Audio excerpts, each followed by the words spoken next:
చేకూరనుంది అధ్యక్ష.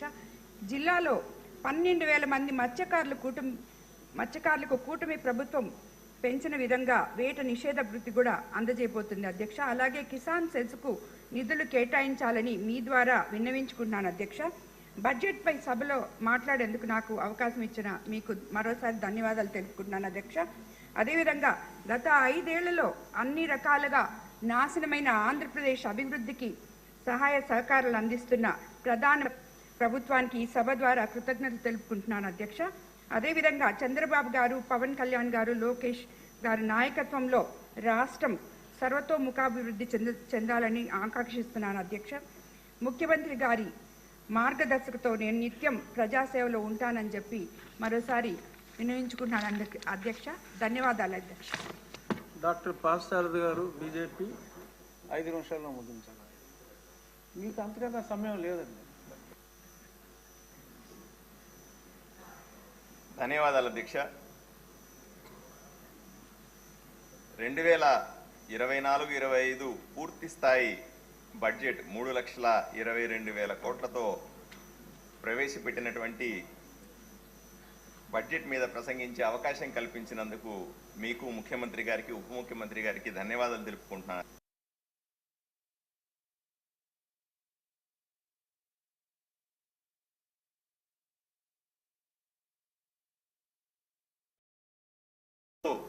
ప్రధానమంత్రిగా పనిచేస్తున్నటువంటి నరేంద్ర మోదీ గారు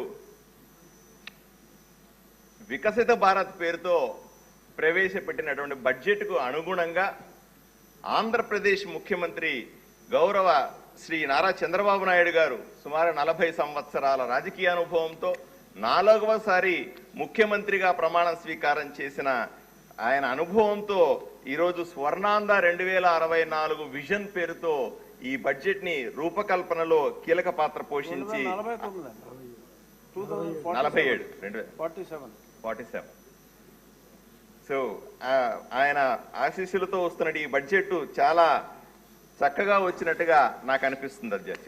రెండవది, కొన్ని బడ్జెట్ ప్రతిపాదనలు చాలా వాస్తవికానికి దగ్గరగా ఉన్నాయి అధ్యక్ష.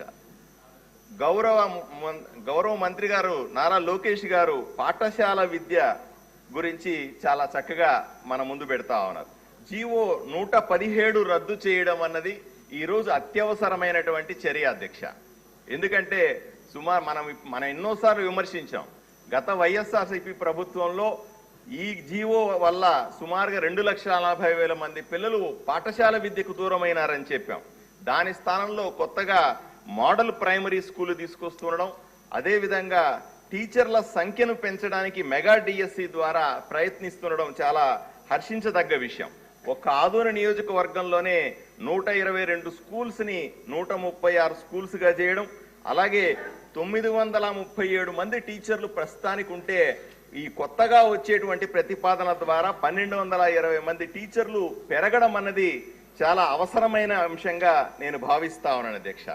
అన్ని స్కూళ్లలో కూడా ఒకే రోజు పేరెంట్ టీచర్ల మీటింగు ఏర్పాటు చేసి మమ్మల్ని అందరినీ దాంట్లో భాగస్వామ్యం చేసినందుకు నారా లోకేష్ గారికి ప్రత్యేకంగా అభినందనలు తెలియజేస్తా ఉన్నాను అధ్యక్ష. అదే సందర్భంలో ఎన్నో స్కూల్స్, ఉదాహరణకి ఆదోనలో ఉన్నటువంటి మైనారిటీ ఐఐటి స్కూల్ కానీ, రెసిడెన్షియల్ స్కూల్స్ కానీ, జూనియర్ కాలేజ్ కానీ కేంద్ర ప్రభుత్వం డబ్బులతో కట్టినప్పటికి కూడా ఈ రోజు కూడా దాంట్లో స్టాఫ్ రిక్రూట్మెంట్ లేకపోవడం వల్ల అవి ప్రారంభం కాలేదు అధ్యక్ష. ఇటువంటి ఎన్నో రాష్ట్రంలో ఉన్నాయి. వీటి మీద దృష్టి పెట్టాల్సిందిగా నేను విన్నవించుకుంటున్నాను అధ్యక్ష. అలాగే ఉన్నత విద్య కోసం 2,500 కోట్ల రూపాయల్ని ఈ ప్రభుత్వం కేటాయించింది. రాష్ట్రంలో చాలా ప్లేసెస్ లో జూనియర్ కాలేజీలకు కానీ, డిగ్రీ కాలేజీలకు కానీ సొంత భవనాలు లేకపోవడం చాలా దారుణమైన విషయం అధ్యక్ష. అదే సందర్భంలో నైపుణ్యాభివృద్ధి కోసం 1,200 కోట్లు ఖర్చు పెట్టాలనే ప్రతిపాదనలు వచ్చినాయి అధ్యక్ష. కేంద్ర ప్రభుత్వం అసంఘటిత రంగంలో కూడా, అంటే ఎవరైతే చదువుకోలేదో వీళ్ళందరికీ కూడా, ఉదాహరణకు పెయింటర్లు అయితేనేమి, కార్పెంటర్లు అయితేనే, వీళ్ళకు కూడా నైపుణ్యాన్ని దృష్టిలో పెట్టుకొని వాళ్లకు డిగ్రీలు ఇచ్చే ప్రతిపాదనలు కూడా చేస్తా ఉంది అధ్యక్ష. అదే సందర్భంలో అనువాదిని అనేటువంటి